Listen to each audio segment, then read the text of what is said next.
बिना जिनस बिना व्यवस्था घर काम बहुत सहज जो गोटे मिक्सी जार रे आपणकर पूरा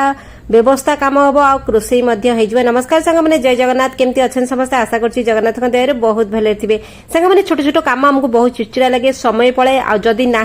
बाहर को जावाक समय नहीं आम पाखे घरे केमती व्यवस्था करें घरे केमती से कमटी आपन को हैरान हवा को पड़े चलते आज वीडियो बढ़िया वीडियो कौट देखते दयाकोरी ना सर गोल्डन प्लीज कमेंट जनइबे ताकि मुझे धन्यवाद जनइबी दयाकोरी शेयर कले गृहिणी मानकर जो छोट छोट कम ना असंभव लगे संभव हो बाहर को जावाक पड़े एक दुईरे किसी नष्ट हेनी पैसा बर्बाद हेनी तो आज टिप्स और ट्रिक्स बढ़िया जोटा कि सब गृहिणी मान निहाती भाव में भल लगे समस्ते चाहती संचय करने बजेट अंडर में रही सब कम करने घर बजेट जब ठीक रहा पैसार संचय फोपड़िया पर्यंत आप कौन भी जिन जातुनि केबे किसी फोपड़ातुनि चलतु आज टॉपिक रे बढ़िया प्रथम टिप्स टी देखते सांग मैंने यही चुनरी माने कि आमर हूँ दुपट्टा स्टॉल सब घरे अच्छी सब लेडीज व्यवहार करती समस्ते किंतु घरे जो एगुड़ा एकाठी हो जाए पूरा गदा होगी पड़ी आमर विभिन्न ड्रेस हिसाब से आम पिंधु एबे समर चलती आमको विभिन्न प्रकार स्टॉल दरकार हुए तो यही हिसाब से आम घर बहुत मात्रा थाए तो जिते घरे पड़ी रहे आमको बिल्कुल भी भल लगे लगे जमी सब जमी गदा होगी कौटी पड़ी तो सही जिनस को आप ठीक ठाक रखिए ताकि आपणकर जिनस ऑर्गेनाइज हो गोटे जिन स्पेस मैनेजमेंट हम जगह मैनेजमेंट होपण घर गंधिया लगे आप सिंपल गोटे ने आमर हैंगर समस्त घरे अच्छी तो जेकोसी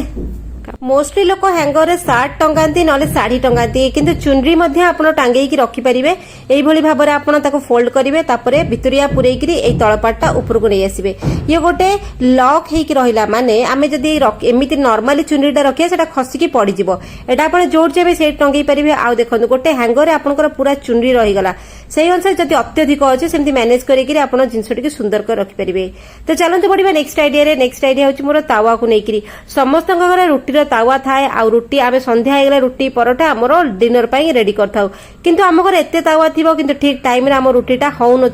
रुटी खराब हम आम कह रुटी कहीं सिझुनी रुटी कहीं आमर खराब हो भल भाव में फुलुनी तार अर्थ हूँ तावा आमर रुटी करने पूर्व तावा को प्रथम क्लीन करेंगे कारण पूर्व दिन आम रुटी धोईक रखला गोटे लेयर थाए तो आपड़ जिते रुटी करेंगे पूर्व तावा बसइबे लुहा तावा बसइबे तापर लुण पकेबे प्लेन लुण बगड़ा लुण जहाँ पके घसीदेले जो तार रफ अंश थी बाहरी पड़ो तापर आप रुटी भलरे सिझिब रुटी चटचट होगी तावारे लगेबनी नहले सब रुटी आप पकेला बेले तावारे चटचट होगी लगी जाए गोटे पटे सिझे गोटे पटे सिझेनी रुटी फुलेनी परोटा फुलेनी विभिन्न प्रकार मल्टीपल काम प्रॉब्लम हुए तो आपड़ रुटी परोटा जहाँ भी करुछन तावा बसैया पूर्व यही कमटी छोट कमटी करने आपन तावा क्लीन हो खाद्य नष्ट हेनी रुटीटा परफेक्ट रुटी होगी हम पूरा गोलगाल रुटी हम फुलब नरम हम आपन को भल लगे कम करने तावा जदि आप सफा न करेंगे जिते माजिक आप रखिले भी तावारे गोटे गोटे लेयर बसिक तावारे गोटे मोटा लेयर बसी जाए तापर आम तावाटा खराब हो जाए एमती विभिन्न प्रकार प्रॉब्लम हुए आशा कर छोट टिप्स सब गृहिणी को पसंद लगे तो चलते बढ़िया नेक्स्ट आइडिया हूँ बहुत यूनिक आइडिया सांग मैंने देखु आमको बेले बेले हठात कि संध्या मन पड़गला कौन गोटे खाइबापी किंतु आम जिनस ना कौन ना सपोज आमको खाइबापी मन पड़गला टिके नाकु आमको पकोड़ी करवा वर्षा पाग अच्छी शीत दिन अच्छी जहाँ भी व्हाट एवर मे जहाँ भी हो आम पाखे बेसन ना चाउल ना अटा ना मैदा ना एमती देखिए गले पकोड़ी सबुतिर सपोज आपन पाखे किसी माने ना मार्केट जावाक आपको इच्छा नहीं तो आपड़ केमी व्यवस्था करके खाईपारे तो देखो आम घर जेकोसी डाली थाए सबुठ मोस्टली आम बोट डाली आम घर थाए मसूर डाली थाए तापर हरड़ डाली थाए मुग डाली थाए सब प्रकार डाली तो आम रखू आम रोषे करने आपड़ भर सबुठ बेस्ट आइडिया हूँ बोट डाली टिके ने सागर मुग डाली ना मसूर डाली टिके मिसेक ग्राइंडिंग करेंगे तो मो पाखे नाला एमती आइडिया लगेली जे पकोड़ी खाइबा को इच्छा होची किंतु बाहर को जीवा को मोर इच्छा नहीं एबे बिल्कुल भी तो हस्बैंड को डिमांड रे मो पकोड़ी कली किंतु बोट डाली थिला बोट डाली की कौन कली ताकू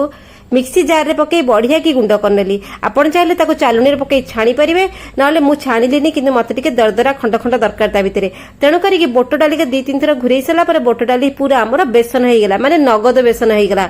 पूरा फ्रेश बेसन तो आणला पर मार्केट रू टिके फ्रेश न थाए किंतु आमर घरे आम डायरेक्ट करनेले तापर मुझे परिबा काटिकी रखिले धनिया पत्र आलू लंका जहाँ आप पकाती पियाज फियाज कोबी फोबी जहाँ आप पकईकी पकोड़ी करती मु फटाकिना एमती कली गोटे छोट आइडियाटे किंतु एटा किसी बड़ टिप्स नुह किंतु आपन जो हठात मन हो तो आप जावाई ऑप्शन ना इच्छा होनी खाइबा को बहुत जोर इच्छा अच्छी तो आपण एइभଳି भाबरे आपनको काम को सहज करि परिबे। गृहिणी माने ना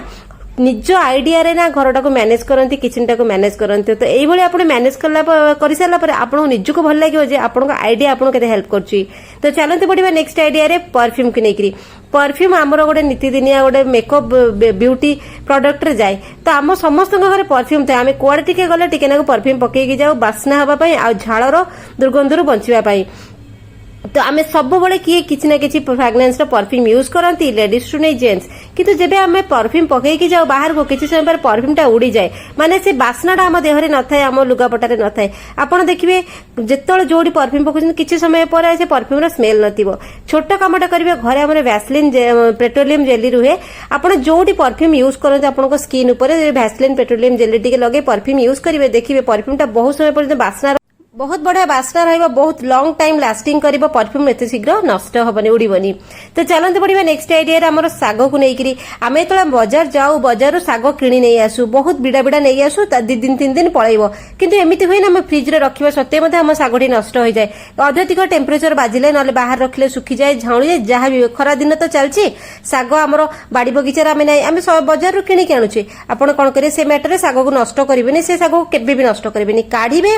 पूरा चिल वाटर रे ताको पुरेकरी घंटे रखिदेबे। बरफ जदि अच्छी भितर बरफ गोटे पीस 2-4 पीस पकईदेवे क्यूब जदि बड़ पीस अच्छी गोटे पकईकरी आप पूरा चिल वाटर रे घंटे 1.5 घंटा रखिदेन साग पूरा फ्रेश हो पूरा फ्रेश साग भाया आउ तो सागटा फोपड़िया इच्छा हेनी। आशा करी छोट छोट टिप्स आपको साहाय्य कर आपन घरे आपण किचन भितर गृहिणी मानकर पैसा संचयर बाट फिटी तो केमिति लागला वीडियोटी कमेंट रे जणैबे छोट छोट टिप्स निहाती भाबरे पसंद लागिवो। चलंतु देखा काले गोटे यूजफुल वीडियो रे से पर्यंत संग माने रहुची जय जगन्नाथ।